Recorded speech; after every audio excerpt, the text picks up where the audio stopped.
பலேகம ஹேமரத்ன தேரர் கொஞ்ச நாட்களாவே அடிபடக்கூடிய ஒரு நல்ல ஒரு பெயர். இவருக்கு இன்னைக்கு நீதிமன்றம் பிணை வழங்கி இருக்கு. அது எப்படின்னு தெரியல. இப்ப இவ்வளவு நாள் சுகம் இல்லாம இருக்காரு. இப்ப பாத்தீங்கன்னா உடனே பிணை கிடைக்குது. அங்கிட்டு ஜனாதிபதி என்ன சொல்றாருன்னா சட்டம் எல்லாருக்கும் சமம். இந்த இந்த ஆட்சியில எல்லாமே நாங்க சரியா செய்வோம் அப்படி இப்படின்றாங்க. இப்ப எல்லாருமே நீங்க சொன்ன மாதிரி பாத்தீங்கன்னா ஆதாரம் எல்லாமே இருக்கும்போது இவர் எப்படி பிணையில விட்டாங்க அப்படின்றதும் தெரியல. அனுரகுமார் திசாநாயக் அவர்களுக்கு ராஜபக்ஷகளோட தனிப்பட்ட எதுவும் கோபம் இருக்கு போல. அதான் அவர் வந்த உடனே அவங்களையே டார்கெட் பண்ணி நிறைய விஷயங்களை பண்ணிட்டு இருக்காரு அப்படின்னு சொல்லி. ஆனா பார்த்தா எல்லா ஊழல்களோடையும் அவங்களுக்கு தொடர்பு இருந்திருக்கு. அதே மாதிரி இந்த அனுர அரசாங்கத்துக்கு குற்றச்சாட்டுகள் நிறைய வந்துகிட்டே இருக்கு. சோ இனிமே என்ன நடக்க போதும் அப்படின்னு தெரியல. மீண்டும் இலங்கையில் ஒரு அரகல போராட்டம் வெடிக்குமா அப்படின்னு கூட தெரியல. துர்கா லட்சுமி வீடியோ கால் ஜோதிடம் எந்த பிரச்சனையாக இருந்தாலும் வீடியோ கால் மூலம் சரி செய்யப்படும். அனைத்து பிரச்சனைகளுக்கும் 11 நாட்களில் தீர்வு. வணக்கம் கொடிஷா. வணக்கம், எப்படி இருக்கீங்க? நல்லா இருக்கேன் கொடிஷா, நீங்க எப்படி இருக்கீங்க? நானும் ரொம்பவே நல்லா இருக்கேன். உங்களுடைய லீவ் எல்லாம் எப்படி போச்சு? ஏதோ போச்சு, சூப்பரா போச்சு. பாத்தீங்கன்னா நாட்டுல ரொம்ப மழை இதா இருக்கு. ஆமா. இன்னைக்கு நம்ம என்னென்ன பார்க்க போறோம்? இன்றைய தினம் மிக முக்கியமான ஒரு வழக்கு நீதிமன்றத்தில் எடுத்துக்கொள்ளப்பட்டது. பேசுறதுக்காக என்ன அப்படின்னு சொன்னா, இந்த தேரர் விவகாரம் நாட்டுல பெரிய சர்ச்சையா மாறி இருக்கான்னு கேட்டா இன்னும் இல்லை, இன்னும் மிகப்பெரிய சர்ச்சையா மாறல. ஆனா இந்த தேரர் மூலமா ஒரு 15 வயது சிறுமி தவறான நடத்தைக்கு உட்படுத்தப்பட்ட விவகாரம் அப்படிங்கிறது ஒரு மிகப்பெரிய குற்ற சம்பவமா தான் பார்க்கப்படுது. இப்படியான பின்னணியில இந்த தேரர் இன்றைய தினம் நீதிமன்றத்துல விசாரணைக்கு வந்திருந்தாரு, முன்னிலையாகி இருந்தாரு. ஆனா இவருக்கு பிணை வழங்கப்பட்டிருக்கு. இப்ப அந்த செய்தி சம்பந்தமா நீதிமன்றத்துக்குள்ள என்ன நடந்தது அப்படிங்கறது சம்பந்தமா நம்ம இன்னைக்கு நிகழ்ச்சியில பேசலாம். சரி, அதே மாதிரி பாத்தீங்கன்னா விடுதலை புலிகள் இயக்கத்தின் தலைவர் அவருடைய சடலத்துக்கு என்ன நடந்தது அப்படின்னு முன்னாள் ராணுவ தளபதி ஃபீல்ட் மார்ஷல் சரத் பொன்சேகா அவர்கள் நிறைய தகவல்கள் தெரிவிச்சிருக்காரு. அதை பத்தியும் இன்னைக்கு நம்ம நிகழ்ச்சியில பார்க்கலாம். ஓகே, நிச்சயமா. அதே மாதிரி இப்போ இந்த அரசாங்கம் நினைச்ச மாதிரி இல்ல அப்படிங்கிற ஒரு மிகப்பெரிய குற்றச்சாட்டு இப்ப அரசாங்கம் மேல முன்வைக்கப்பட்டிருக்கு. அதுக்கான காரணம் என்ன அப்படின்னு சொன்னா, டாலர் ரேட் கூட கூட இலங்கை ரூபாவோட பெருமதி குறைஞ்சிக்கிட்டே போகுது. எதிர்வரும் நாட்கள்ல இது மிகப்பெரிய பணவீக்கம் அதிகரிக்கக்கூடிய ஒரு இதா மாறும் அப்படின்னு சொல்றது மட்டும் இல்லாம இப்போ அத்தியாவசிய பொருட்களோட விலைகள் எல்லாமே அதிகரிக்கப்பட்டிருக்கு. அதை பத்தி நம்ம இன்னைக்கு நிகழ்ச்சியில பேசலாம். சரி, அதே மாதிரி பாத்தீங்கன்னா இந்த ராஜபக்சர்களுடைய குடும்பம் இருக்கு இல்லையா, அவங்களுக்கு இப்ப விசாரணைக்கு கூப்பிட்டுக்கிட்டே இருக்காங்க. அந்த வகையில இன்னைக்கு பசில் ராஜபக்ஷ அவர்களை கைது செய்யுமாறு மாத்தறை நீதிமன்றம் உத்தரவு வழங்கி இருக்கு. அதை பத்தியும் இன்னைக்கு நம்ம நிகழ்ச்சியில பார்க்கலாம். ஓகே, எப்படியோ ராஜபக்ஷ குடும்பத்துக்கு ஒரு கெட்ட காலம் தான் என்ன அப்படிங்கறத நிகழ்ச்சியில பேசலாம். சோ நிகழ்ச்சிக்குள்ள போலாமா? சரி, வாங்க பேசலாம். ஓகே. பலேகம ஹேமரத்ன தேரர் கொஞ்ச நாட்களாவே அடிபடக்கூடிய ஒரு நல்ல ஒரு பெயர். இவருக்கு இன்னைக்கு நீதிமன்றம் பிணை வழங்கி இருக்கு. இது எதுக்காக அப்படின்னு பாத்தீங்கன்னா, ஒரு 15 வயதிற்கு உட்பட்ட சிறுமியை இவர் தவறான நடத்தைக்கு உட்படுத்துறாரு. இது தொடர்பா வழக்கு விசாரணைக்கு எடுத்துக்கொள்ளப்பட்டது. இவரும் கைது செய்யப்பட்டு விளக்கமறியல்ல இருந்தாரு. விளக்கமறியல்ல இருக்கல்ல, வைத்தியசாலையில இருந்தாரு உடல் நல குறைவு காரணமா. இதனால இப்போ இன்னைக்கு நீதிமன்றத்துல வழக்கு விசாரணைக்கு எடுத்துக்கொள்ளப்படும் அப்படின்னு சொல்லி இதுக்கு முன்னாடி அந்த திகதிக்கு வழங்கப்பட்டிருந்தனால இன்னைக்கு எடுத்துக்கிட்டு இருந்தாங்க. அப்போ இந்த இடத்துல இந்த தேரருக்கு பிணை வழங்கப்பட்டிருக்கு. இவர் நீதிமன்றத்துக்கு போறதுக்கு முன்னாடியே ஒரு சில ஊடகங்கள், எல்லா ஊடகங்களும் கிடையாது, அதாவது இப்போ இலங்கையில முதற்தர ஊடகங்கள் அப்படின்னு சொல்லக்கூடிய ஒரு சில ஊடகங்கள் இருக்கு இல்லையா, நான் சொல்றேன் சகோதர மொழியில, ஓகேவா, இந்த ஊடகங்கள் எதுலையுமே இந்த செய்தி ஆரம்பத்துல இருந்து இப்ப வரைக்குமே இவர் நீதிமன்றத்துக்கு போனதும் அவங்களுக்கு தெரியாது. இவர் இப்படி ஒரு பிரச்சனை, இந்த மாதிரி ஒரு குற்றச்சாட்டு அவர் மேல இருக்கதும் அந்த ஊடகங்களுக்கு தெரியாது. எந்த ஒரு ஊடகத்திலயுமே இந்த விஷயம் வெளியாகி இருக்கல. எது எப்படி இருந்தாலுமே இவர் நீதிமன்றத்துல முன்னிலை ஆகிறாரு. வீடியோஸ் எல்லாமே வந்திருந்தது. இவருக்கு உடல் நல குறைவு. இப்படி இருக்கக்கூடிய பின்னணியில் இவர் நீதிமன்றத்துல முன்னிலையாகி இந்த கேஸை விசாரிக்கும் போது பல தகவல்கள் வெளிப்படுத்தப்பட்டு கிட்டத்தட்ட 1 லட்சம் ரூபாய் சரீர பிணையில இவர் விடுதலை செய்யப்பட்டிருக்காரு. இதுதான் சம்பவம். இப்ப என்ன அப்படின்னு சொன்னா, இந்த 15 வயதுக்குட்பட்ட இந்த சிறுமி தானே இவங்களுக்கான நடந்தது ஒரு மிகப்பெரிய தவறாதான் பார்க்கப்படுது. இப்படியான பின்னணியில சில அரசியல்வாதிகள் இருக்காங்க. அதுவும் அந்த இன்னும் ஒரு 5 வருஷத்துல நாட்டை எடுத்துக்க போறேன் அப்படின்னு சொல்லக்கூடிய கட்சியில இருக்கவங்களோட பின்னணியில இருப்பாங்க இல்லையா, கட்சியார்ல உட்கார்ந்து இருக்கக்கூடிய பல அரசியல்வாதிகள் தான் இப்போ பெரிய குற்றச்சாட்டை முன்வைக்கிறாங்க. என்னன்னா, இந்த சிறுமி தவறான நாங்க அதை பத்தி பேசியிருந்தோம். இந்த சிறுமி ஒரு தவறான நடத்தைக்கு உட்படுத்தப்பட்ட ஆல்ரெடி இவங்க தவறான பிஹேவியர்ல இருக்கவங்க. அதாவது இவங்க ஒரு விபச்சாரி, ஓப்பனா சொல்லணும்னா இவங்க ஒரு விபச்சாரி அப்படின்னு அந்த கேர்ள் மேல ஒரு பழிய போட்டு அவங்க சொல்றதெல்லாம் கேட்டுட்டு ஒரு தேரர் மேல நீங்க நடவடிக்கை எடுக்க கூடாது அப்படிங்கிற ஒரு விஷயத்த சொல்லியிருந்தாங்க. ஆனா இன்னைக்கு நீதிமன்றத்துல என்ன நடந்திருக்கு அப்படின்னு பாத்தீங்கன்னா, இப்போ ஒரு கேஸ் எடுத்துக்கிட்டோம் அப்படின்னா அது தொடர்பான முழு அறிக்கைகளும் இந்த விசாரணை செய்யறவங்களால தயாரிக்கப்படும். யார் யார்கிட்ட வாக்குமூலம் பதிவு செய்யப்பட்டது, இதுக்கு என்னென்ன சாட்சி பொருட்கள் அப்படி இப்படின்னு சொல்லி இது எல்லாமே ஃபுல்லா ஒரு அறிக்கையா கொண்டு போய் தான் கோர்ட்ல வந்து சமர்ப்பிப்பாங்க. இது வந்து எல்லா கேஸுக்கும் இது வழக்கம் தானே. ஆனா இன்னைக்கு வந்து இவங்க மூலமா கொடுக்கப்பட்ட இந்த அறிக்கை இருக்கு இல்லையா, இந்த அறிக்கை வந்து ஃபுல்ஃபில் ஆகல அப்படிங்கிற ஒரு குற்றச்சாட்டு முன்வைக்கப்பட்டிருக்கு. அதாவது இந்த விசாரணை குழு மூலமா சட்டமா அதிபருக்கு வழங்கப்பட்ட அந்த போலீஸ் அறிக்கையில வந்து மிஸ் ஆகுற பல தகவல்கள் இருக்காம். இதுல முக்கியமா என்னென்ன மிஸ் ஆகுது அப்படின்னு சொன்னா, இந்த டிஎன்ஏ பரிசோதனைக்காக இதுக்கு முன்னாடியே வந்து பரிந்துரைக்கப்பட்டிருந்தது. இந்த டிஎன்ஏ பரிசோதனை அறிக்கை சேர்க்கப்படல அப்படின்னு சொல்லப்படுது. அதுவும் இன்னும் பல சாட்சியங்கள் இந்த அறிக்கையில இல்ல. அப்போ இதை வச்சு நாங்கள் வந்து ஒரு கன்க்ளூஷனுக்கு வர முடியாது, இவங்க மேலே சரியா பிழையா அப்படிங்கிற கன்க்ளூஷனுக்கு வர முடியாது. எது எப்படி இருந்தாலுமே தேரர் வந்து பிணையில விடுவிக்கப்பட்டிருக்காரு. ஆனால் பாருங்களேன், இவருக்கு பிணையில விடுவிக்கப்பட்டாரு அப்படிங்கிற செய்தி கூட எங்கேயுமே வெளியாகலை அப்படிங்கிறது தான் கொஞ்சம் கவலையாக இருக்கு. ஏன்னா இன்னொரு விஷயம் உறுதிப்படுத்தப்பட்டிருக்கு. இந்த தேரரோட அந்த தொலைபேசி ரிப்போர்ட்ஸ் இருக்கு இல்லையா, காலில் வந்து ரிப்போர்ட்ஸில் ஒரு சில தகவல்கள் வெளியாகி இருக்கு. அப்படின்னா இந்த தேரரோட ஃபோனில் இருந்து அந்த 15 வயது சிறுமிக்கு 88 தடவை கால் போயிருக்கு அப்படிங்கிற ஒரு தகவலும் இன்னைக்கு கோர்ட்ல வந்து வெளியாகி இருக்கு. இதுக்கு மேல அவர் குற்றவாளி அப்படிங்கிறத நிரூபிக்கிறதுக்கு என்ன தகவல் வேணும் அப்படின்னு தெரியல. இது எப்படி இருந்தாலுமே வந்து சாட்சி பொருட்கள், அதாவது இந்த சொல்லுவாங்க இல்லையா, அந்த வழக்கோட தொடர்புப்பட்ட சில பொருட்கள் அந்த டைம் எடுப்பாங்க. அது எல்லாத்தையுமே வந்து இப்போ தீவிர பரிசோதனைக்கு உட்படுத்திக்கிட்டு இருக்காங்க. இப்போ ஏற்கனவே இந்த சம்பவம் எல்லாருக்குமே தெரியும், தாயார் மூலமா விற்பனை செய்யப்பட்டு, இதுவும் இப்போ இந்த தாயாரோட வங்கி கணக்கு, தேரரோட வங்கி கணக்கு அப்படி இப்படின்னு தீவிரமான விசாரணைகள் நடந்திருக்கு. அதுல இந்த தேரரோட வங்கி கணக்கு தொடர்பான தகவல்கள் எதுவுமே நீதிமன்றத்துல சமர்ப்பிக்கப்படலை. இப்படி பல சர்ச்சைகள் இருக்கு இந்த விசாரணையில. இந்த 15 வயதிற்குட்பட்ட சிறுமி அவங்களுக்கு என்ன நடக்க போகுது, அவங்களுக்கு சட்டம் வந்து சரியா செயற்படுமா அப்படிங்கிறதுக்கு இன்னுமே சரியான பதில் கிடையாது. இவர் பிணையில விடுவிக்கப்பட்டதையே வந்து கொஞ்சம் அக்செப்ட் பண்ணிக்க முடியாது அப்படின்னு சொன்னாங்க. நம்ம கூட இது வந்து இது ஆரம்பத்துல இருந்தே பேசிக்கிட்டே இருந்திருப்போம்.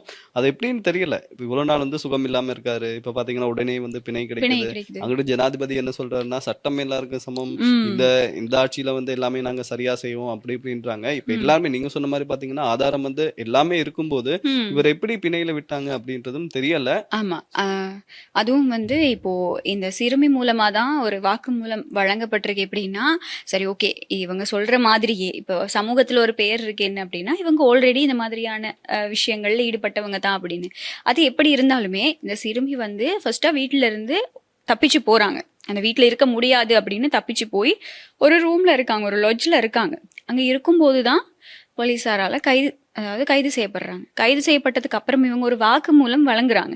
இந்த வாக்குமூலத்துல வந்து சொல்லியிருக்காங்க என்ன அப்படின்னா, என்ன முதலாவதா இந்த மாதிரியான ஒரு விஷயத்துக்கு உட்படுத்தினது இந்த தேரர் தான் அப்படிங்கிறத அவங்களுடைய வாக்குமூலத்துல தெளிவா சொல்லிட்டாங்க. இதுக்கு மேல அது பாதிக்கப்பட்ட அந்த சிறுமியே சொல்லி இருக்காங்க, அவங்களுக்கு வெறும் 15 வயது தான் ஆகுது. அவங்க அப்படியே இருந்துட்டு போகட்டும். இருந்தாலும் 18 வயதிற்குட்பட்ட ஒரு சிறுமிய இப்படி பண்றது எந்த தேரரா இருந்தா அது சரியா இருக்குமா?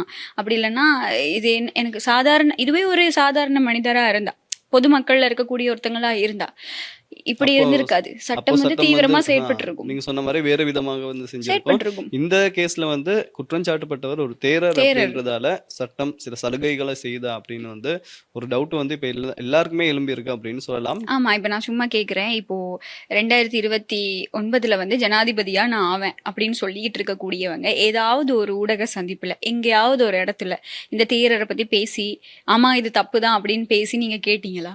இல்ல. ஒரே ஒருத்தர் பேசினவர், அதுவும் தப்பா தான் பேசியிருந்தாரு, இந்த திலும் அமுனுகம அப்படிங்கிற அரசியல்வாதி. அதுவும் சர்வஜன வலய கட்சியோட இப்ப இருக்கக்கூடிய ஒரு நபர். அந்த சர்வஜன வல கட்சியோட தலைவர் வந்து இதை பத்தி எதுவும் சொல்லவும் இல்லை. அவங்களுடைய இது தொடர்பான நிலைப்பாடு எதையும் சொல்லவும் இல்லை.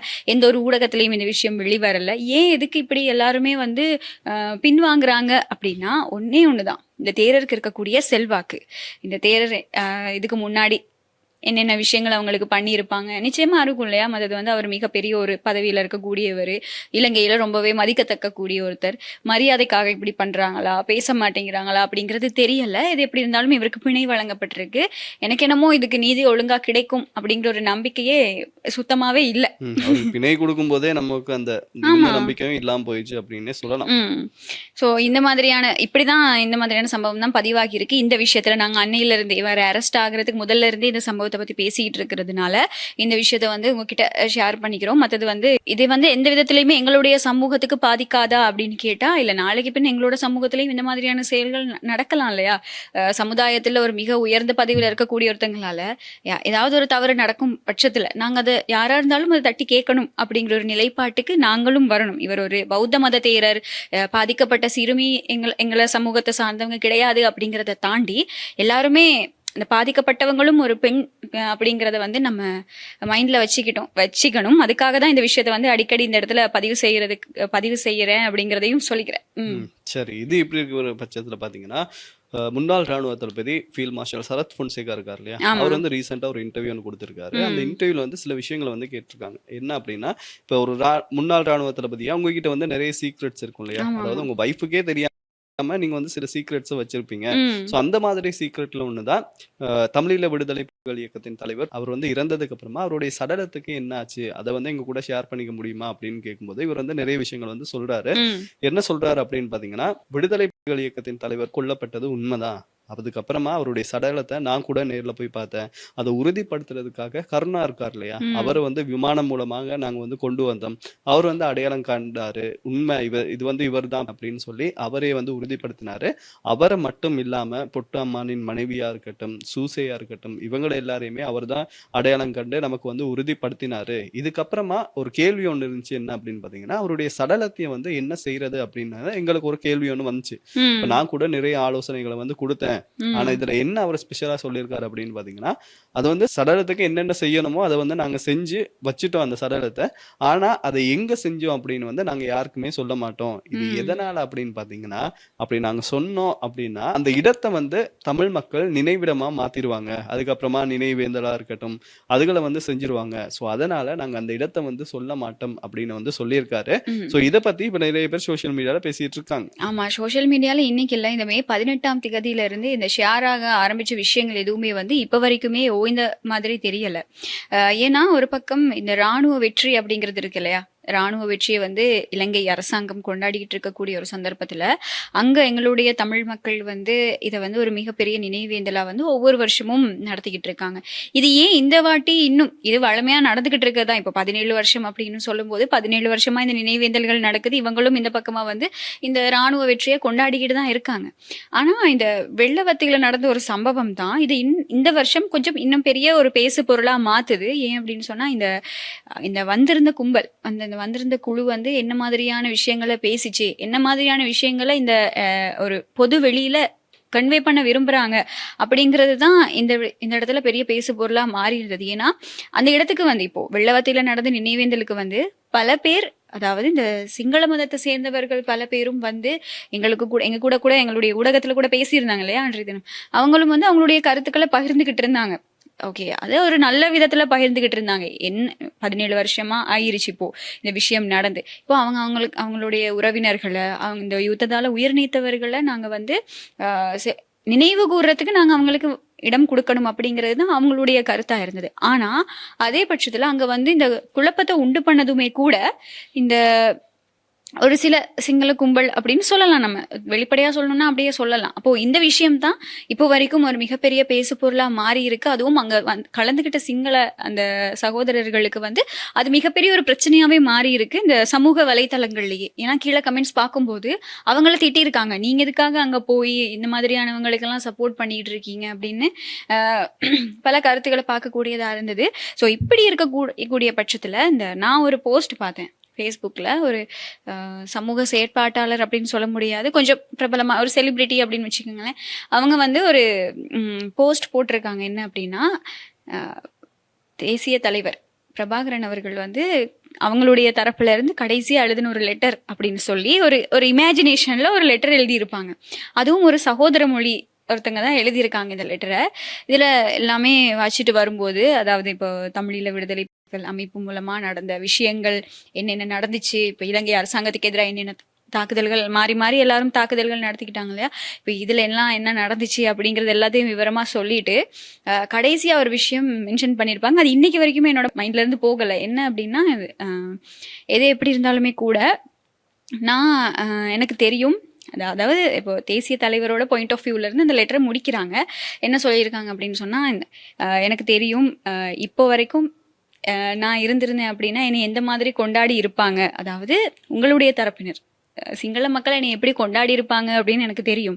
என்னை வந்து எந்த ஒரு மிகப்பெரிய உயர் பதவிக்கு கூட்டிக்கிட்டு போக முடியுமோ அந்த அளவு மிக உயரமான ஒரு பதவியில கூட்டு போய் என்னைய விட்டு அழகு பார்த்துருப்பீங்க. ஏன்னா அந்த அளவுக்கு உங்க எல்லாருக்கும் என்னை பிடிக்கும் அப்படிங்கிறதும் எனக்கு தெரியும். ஆனா எனக்கு ஒரு டவுட் இருக்கு.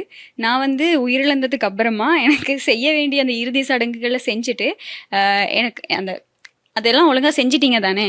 இல்லைன்னா எனக்கு ஒரு டவுட் இருக்கு, என்னோட ஜீன் எடுத்து இன்னும் நீங்க பர்த் கொடுப்பீங்களோ அப்படின்ற எனக்கு ஒரு மிகப்பெரிய டவுட் எனக்கு இருக்கு. ஏன்னா அங்க இருந்து இந்த எதிர்கட்சிகள் வந்து இந்த என்னுடைய திறமைகள், என்னுடைய இந்த அறிவை பார்த்து வியந்து போனவங்க அப்படின்னு சொல்லி அந்த ஒரு பாயிண்ட் ஆஃப் வியூல அந்த லெட்டர் எழுதியிருப்பாங்க. அது பார்க்கும்போது ஒரு சில பேர் இப்படியும் இருக்காங்க.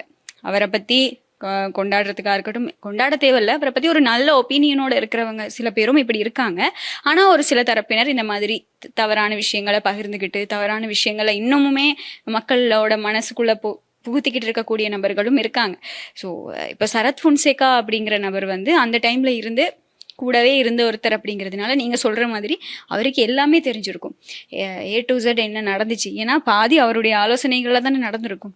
அப்படி இருக்கிற பட்சத்துல இப்போ இந்த மாதிரி சம்பவங்கள் பதிவாயிட்டு இருக்கும் போதுதான் இந்த முன்னாள் ஜனாதிபதி மஹிந்த ராஜபக்ஷ அவரையும் தாண்டி இந்த ராஜபக்ஷ குடும்பத்துக்கே ஒரு மிகப்பெரிய சிக்கலான ஒரு சூழ்நிலை உருவாகி இருக்கு அப்படின்னு சொல்லலாம். ஆமா, அதாவது இப்ப ராஜபக்ஷ குடும்பத்தை அனுர் அரசாங்கம் வந்து குறிவைக்குதா அப்படின்னு கூட அது நமக்கு சந்தேகமே இல்ல, அது அப்படிதான் நடந்துகிட்டு இருக்கு.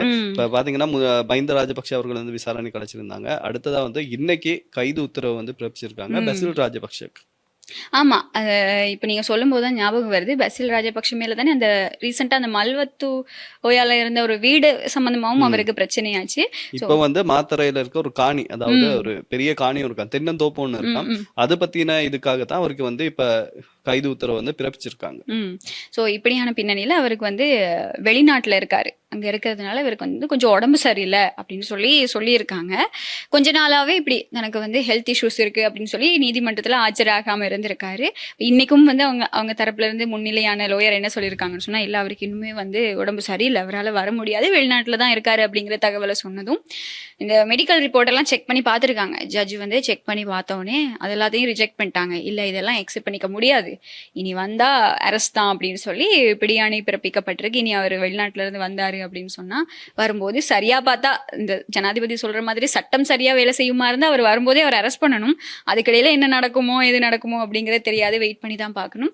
நீங்க கேள்விப்பட்டிருப்பீங்க, நீங்க நேற்று வரல, நாங்க பேசியிருந்தோம் என்ன அப்படின்னா இந்த ஈஸ்டர் ஞாயிறு தாக்குதல் தொடர்பா மிகப்பெரிய ஒரு விஷயம் வெளிச்சத்துக்கு வந்து நானும் கேள்விப்பட்டேன். அது வந்து என்ன சொல்றது, அது வந்தோடனே நாமல் ராஜபக்ஷ வந்து அதை வந்து தெரிஞ்சுட்டாரு. அது ஒன்றும் பெரிய தப்பு இல்லையே, நாங்க போய் பார்த்ததெல்லாம் சாதாரணம் தானே அப்படின்ற மாதிரி சொல்லிட்டாரு. அது பல்ட்டி அடிச்சிருக்காருன்னா சொல்லலாம். ஸோ அதான் இப்போ என்ன சொல்றது, ஈஸ்டர் நீங்க சொல்லுவீங்களே அடிக்கடி, உதயகம்மன் பிள்ளை வந்து ஒரு புக் எழுதி யாரு குற்றவாளி அப்படிங்கறத கண்டுபிடிச்சிருந்தாரு அப்படின்னு சொல்லி. ஆனா நீதிமன்றம் சொல்லிடுச்சு, சிச்சி அவர் குற்றவாளி கிடையாது, இவர் தான் முக்கியமான சூத்திரதாரி அப்படின்னு சொல்லி சுரேஷ் சலையை வந்து சொல்லியிருக்காங்க. திலீப பீரிஸ், மேலதிக சொலிசிட்டர் ஜெனரல் திலீப பீரிஸ் வந்து இந்த விஷயத்த வந்து நீதிமன்றத்துல சொல்லியிருக்காரு. இப்போ அவருக்கான பாதுகாப்பும் உறுதிப்படுத்தப்பட்டிருக்கு. இப்படி ராஜபக்ஷ குடும்பத்துக்கு வந்து இப்போ ரொம்ப சோதனை காலம். ஆமா, நானும் ஆரம்பத்துல நினைச்சேன், ஒருவேளை நான் ஆரம்பத்துல நினைச்சேன் அப்படிங்கறத தாண்டி நான் இந்த நிகழ்ச்சியிலையுமே சொன்னேன். ஏன்னா அனுரகுமார் திசாநாயக் அவர்களுக்கு வந்து ராஜபக்ஷக்களோட தனிப்பட்ட எதுவும் கோபம் இருக்கு போல, அதான் அவர் வந்த உடனே வந்து அவங்களையே டார்கெட் பண்ணி நிறைய விஷயங்களை பண்ணிட்டு இருக்காரு அப்படின்னு சொல்லி. ஆனா பார்த்தா எல்லா ஊழல்களோடய அவங்களுக்கு தொடர்பு இருந்திருக்கு. அவங்க தொடர்பு இல்லாத ஊழல்னு எதுவுமே இல்ல. எது எடுத்தாலுமே அவங்களுடைய பேர் வந்து அடிப்படுது. சோ பார்க்கலாம், வெயிட் பண்ணி பார்க்கலாம் என்ன நடக்குது அப்படின்னு. அதே மாதிரி பாத்தீங்கன்னா அண்மைய தினத்துல வந்து ஸ்ரீலங்கால நிறைய பேர் என்ன பேசிட்டு இருக்காங்க அப்படின்னா, இந்த டாலர் ரேட் இருக்குல்ல, டாலர் ரேட்டா இருக்கும், யூரோ ரேட்டா இருக்கட்டும், வந்து எகிரி குதிச்சு எங்கேயோ போய்கிட்டு இருக்கு. இப்ப வெளிநாட்டுல இருக்கு, அதாவது இந்த மத்திய கிழக்குல வசிப்பாங்க இல்லையா, அவங்களாம் வந்து பாத்துக்கிட்டே இருக்காங்களாம். ஏன்னா வாங்கின கடனை வந்து கட்டணும் இல்லையா, அந்த காசு வந்து ரேட் கூட போகும்போது கொஞ்சம் அனுப்பினாலும் இங்க வந்து கூட வந்துடும். ஸோ அதனால வாங்கின கடனை வந்து கொடுக்கறதுக்கு அவங்களும் வெயிட் பண்ணிக்கிட்டு இருக்காங்க அப்படின்னு சொல்றாங்க. பட் பொருளாதார நிபுணர்கள் என்ன சொல்றாங்க அப்படின்னு பாத்தீங்கன்னா, இது வந்து இலங்கைக்கு ஒரு பெரிய பிரச்சனையா முடிய போகுது. ரணில் வந்து சரி செஞ்சு விட்டதை வந்து இப்ப அனுர் அரசாங்கம் காப்பாற்ற தவறி விட்டதா அப்படின்ற மாதிரி நிறைய கேள்வி வந்து எழுப்பிட்டு வராங்க. ஆனாலும் இப்போ அனுரகுமார் திசாநாயக்க ஜனாதிபதி அவர்கள் இப்போ ரீசெண்டா போன கலந்துகிட்ட மேடைகள் எல்லாத்துலயும் இருந்தாலுமே வந்து அப்படி ஒரு பிரச்சனை இல்ல அப்படிங்கறது தானே வெளிப்படையா சொல்லிட்டு இருக்காரு. அவர் என்ன சொன்னாலுமே சொல்றேன், இன்னைக்கு ஹர்ஷ டி சில்வா கூட நிறைய விஷயங்கள் வந்து சொல்லியிருக்காரு. இந்த பொருளாதார நிலைமை வந்து இலங்கையால வந்து எதிர்காலத்துல சமாளிக்க முடியாத ஒரு நிலைமை வரலாம், அதனால உடனே கதைங்க அப்படின்ற மாதிரி சொல்லியிருக்காரு. யாரு நம்ம எதிர்க்கட்சி தலைவர் இருக்காரு இல்லையா, சஜித் பிரேமதாஸ், அவர் வந்து IMF கூட அரசாங்கம் வந்து கர்ப்பத்தை விடுத்து கதைக்கணும் அப்படின்ற மாதிரி நிறைய விஷயங்கள் சொல்லிக்கிட்டு இருக்காரு. பாப்போம் இது எங்க போய் முடிய போகுது அப்படின்னு தெரியல. ஆனா வந்து இப்போ நிறைய பொருட்களோட விலைகள் வந்து அதிகரிச்சுக்கிட்டே போகுது இல்லையா. அத்தியாவசிய அதாவது இறக்குமதி செய்யப்படக்கூடிய அத்தியாவசிய உணவுப் பொருட்களோட விலைகள் அதிகரிச்சிருக்கு. இது ஒரு பக்கம் வந்து இந்த மத்திய கிழக்கு நாடுகளில் வேலை செஞ்சுட்டு இருக்கக்கூடிய எங்களோட இந்த இலங்கையிலேருந்து போனவங்க இருக்காங்க இல்லையா, அவங்களுக்குமே வந்து என்ன அப்படின்னு சொன்னால் இந்த ஈரான் அமெரிக்கா வார் அதனால வந்து அவங்க இந்த டொலர்ஸை வந்து இங்கே அனுப்பிக்க முடியாத ஒரு சுச்சுவேஷன் இருக்கதாகவும் தகவல்கள் வெளியாகி இருக்கு. எது எப்படி இருந்தாலுமே கூட இந்த டொலர் இஷ்யூ வந்து கொஞ்சம் சீரியஸாகவே போகுது. இப்போது பிரசிடென்ட் இன்றைய தினம் ஒரு ஸ்டேட்மெண்ட்ஸ் விட்டுருக்காரு. என்ன அப்படின்னு சொன்னால் 2022 நடந்த மாதிரி ஒரு மிகப்பெரிய பொருளாதார நெருக்கடி எங்க நாட்டுல மறுபடியும் வரதுக்கு நாங்க வழிவிட மாட்டோம், எங்களுடைய அரசாங்கம் வழிவிடாது அப்படிங்கறது ரொம்ப ஸ்ட்ராங்கா சொல்லியிருக்காரு. ஆனா இப்ப போற போக்க பார்த்தா அப்படி தெரியல. ஏன்னா இந்த மருந்து இறக்குமதி செய்வாங்க இல்லையா, அதுலயுமே பல சிக்கல்கள் இருக்கு. டாலர் வந்து இப்படி போய்கிட்டே இருந்துச்சு, இந்த சிக்கல் தொடர்ந்துச்சு அப்படின்னா அதுலயும் பிரச்சனை வரும்னு சொல்லியிருக்காங்க. பிரச்சனை வரும்னு சொல்றாங்க. அதே மாதிரி பாத்தீங்கன்னா டொலர்ஸ் காணாம போச்சு இல்லையா, அதை பத்தி யாருமே இப்ப கைக்கிறது இல்ல. அந்த டொலர்ஸ் இருந்தா சரி ஏதாவது பண்ணிருக்கலாம் அப்படின்ற மாதிரி நிறைய பேர் கைக்கிறாங்க. அதே மாதிரி இந்த அனுர அரசாங்கத்துல வந்து குற்றச்சாட்டுகள் நிறைய வந்துகிட்டே இருக்கு. இந்த அரசாங்கத்துல தான் நிறைய காசுகள் வந்து காணாம போயிருக்கு அப்படின்ற மாதிரி நிறைய குற்றச்சாட்டுகள் வந்து வந்திருக்கு. சோ இனிமே என்ன நடக்க போதும் அப்படின்னு தெரியல. மீண்டும் இலங்கையில் அரகல போராட்டம் வெடிக்குமா அப்படின்னு கூட தெரியல.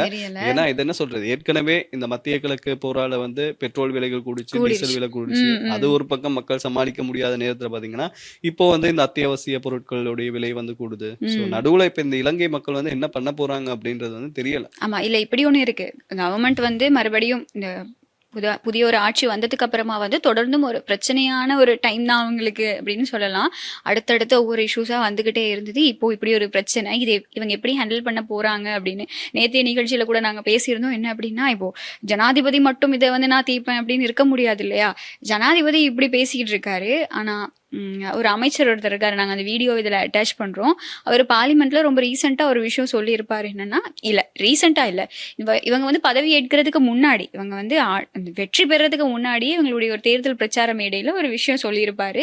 12 லட்சம் ரூபாய்க்கு ஒரு விட்ஸ் கார் வாங்குற மாதிரி நாங்கள் எங்களுடைய ஆட்சியை வந்து கொண்டு வருவோம் அப்படின்னு அவர்கிட்ட. அது இதுக்கப்புறம் பேசு பொருளாகுது. ஏன்னா இந்த கார் இறக்குமதி செய்யும் போது டாக்ஸ் ரேட்டை கூட்டிட்டனால இந்த வீடியோ மறுபடியும் எல்லாராலையும் ரீஷேர் பண்றாங்க. இது சோஷியல் மீடியால ஒரு தீயா பரவுது. විපක්ෂ නායකවරයා කියනවා විත්කාරක ලක්ෂ 12ට. මම සජිත් ප්‍රේමදාස නැමැති විපක්ෂ නායකවරයාට කියනවා ලක්ෂ 12ට විත්කාරයක් දෙනවා කියලා කොහේ හරි මම කියලා තියෙනවා නම් ඔප්පු කරන්න. මමත් වෙනවා, නැත්නම් ඒක ඔප්පු කරගන්න බැරි විපක්ෂ නායකවරු ඉල්ලස් වෙන්න ඕන. නිසා මේ පට්ටපල් බොරු ටිකක් කියන්නේ. පව්ව පෙරන්නේ දරුවෝ වාහනයක් ගන්න බැරිද? පිටරට මාස් එක පණියකින් පුළුවන් වාහනයක් ගන්න, හොඳ වාහනයක්. විත්කාර එකක් ජපානයේ ලක්ෂ 12ට ලංකාවට ගෙනත් දෙන්න පුළුවන්. ලක්ෂ 12ට හොඳ විත්කාර එකක් ගේනවා නම් ඔයාලා හැමෝටම ගන්න පුළුවන්. හැබැයි කාලයකට බද්දක් ගන්නවා. இப்படி இருக்கக்கூடிய பின்னணியில் இந்த பாராளுமன்றத்துல இந்த கதை வரும்போது எதிர்கட்சி தலைவர் இது சம்பந்தமா பேசுறாரு. எதிர்கட்சி தலைவருக்கு இவர் ஒரு விஷயம் சொல்றாரு, நீங்க ஒன்னும் சொல்லாம இருந்திருந்தா கூட பரவாயில்ல, நாங்க பேசாம இருந்துருப்போம், இல்லைன்னா வேற ஏதாவது மழுப்புறதுக்காக காரணம் கிடையாது. அங்க இருக்கவங்க எல்லாம் என்ன மழுப்பாமலாம் இருக்காங்க, ஏதோ ஒரு காரணத்தை சொல்லி ஒரு விஷயத்த மறைக்கிறதுல அவங்க எல்லாம் கெட்டிக்காரர்கள் தானே. அப்போ இது சொல்லாமலாவது விட்டுருக்கலாம். அவர் சொல்றாரு, நான் எப்ப அப்படி சொன்னேன், சொல்றத நீங்க நிரூபிச்சீங்களா இருந்தா நான் பதவி விலகிறதுக்கு கூட தயார் அப்படிங்கிற ஒரு விஷயம். எதிர்கட்சி தலைவர் பதவி விலகணும் மாதிரி சவால் வேற விட்டுருக்காரு. அது என்ன சொல்றது, இந்த தேர்தலுக்கு முன்னாடி நிறைய விஷயங்கள் சொல்றாங்க, மக்களும் அதை நம்பி வந்து ஓட்ட போட்டுறாங்க. அதுக்கப்புறமா நாம தான் எல்லாருக்கும் அப்படின்ற மாதிரிதான் நிலைமை வந்து போய்கிட்டு இருக்கு.